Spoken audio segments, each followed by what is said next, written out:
Now we turn to application of behavioral ideas in intertemporal choice.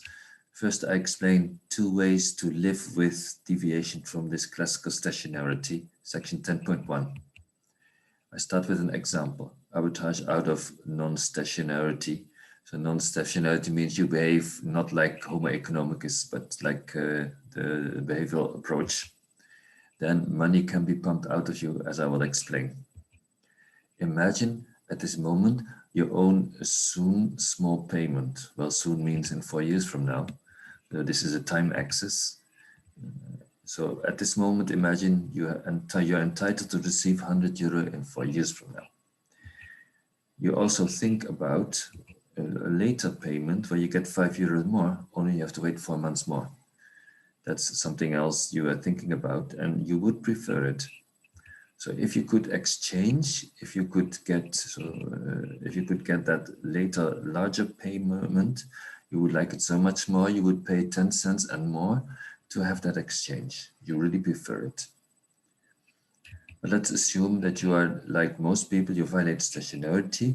If we move these payments 4 years up front, meaning you get 100 euro right now versus 105 euro in 4 months from now, then your preference reverses. And then you prefer the small soon payment. You have the preference like this.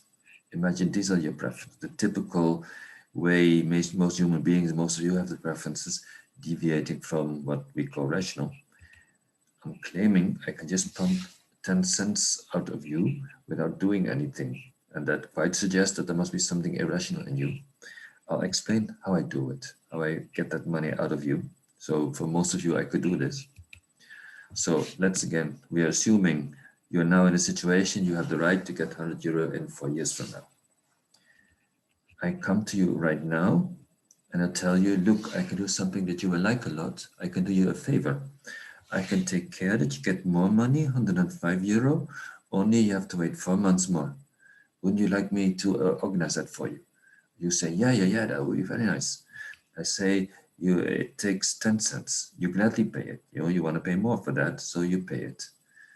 And let's assume we do that. And I tell you, you can completely trust. I take care of it. You can be sure that you get 105 euros in 4 years and 4 months from now. And that's done. In reality, I do nothing. I organize nothing. I just wait 4 years. When 4 years are gone, I go to you again.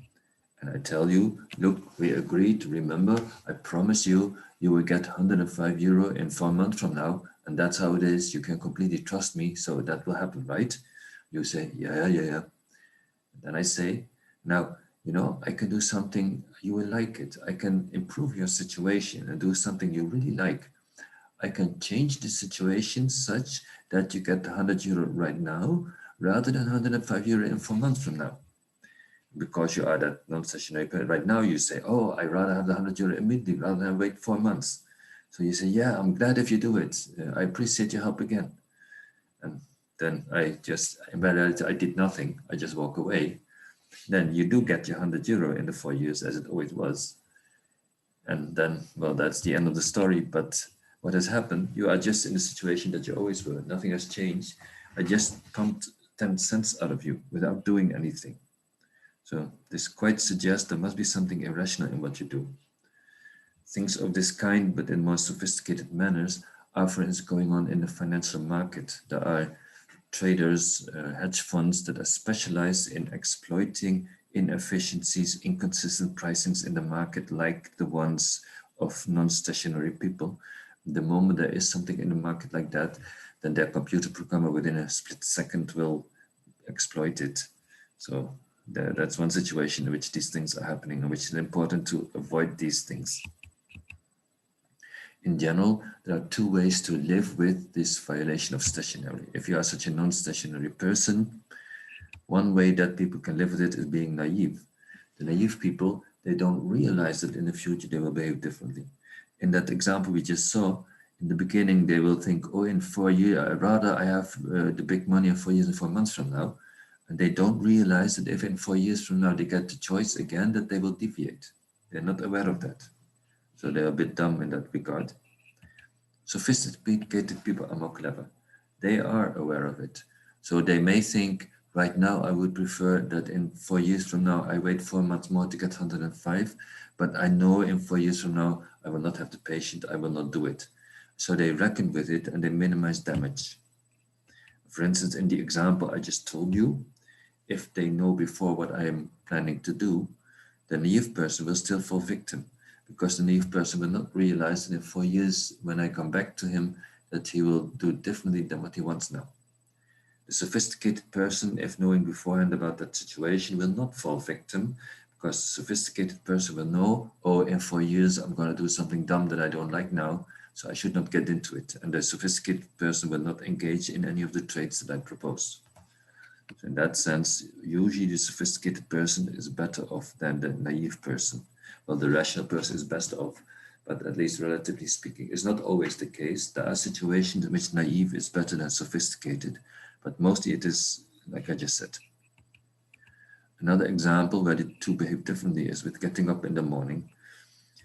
The rational person will, in the evening, plan what is the best time to get up, will put the alarm within reach. That morning, the alarm goes off.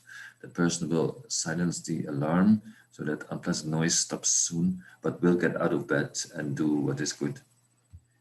Naive person is different. Every evening, the naive person puts the alarm at the best time, but puts it within reach. Then when morning comes, the alarm goes off. The naive person will silence the alarm, but will not get out of bed, will prefer to sleep more. That repeats every morning because the naive person always underestimates the self-discipline. Sophisticated person is better. Sophisticated person knows that the morning he will turn the alarm off if possible.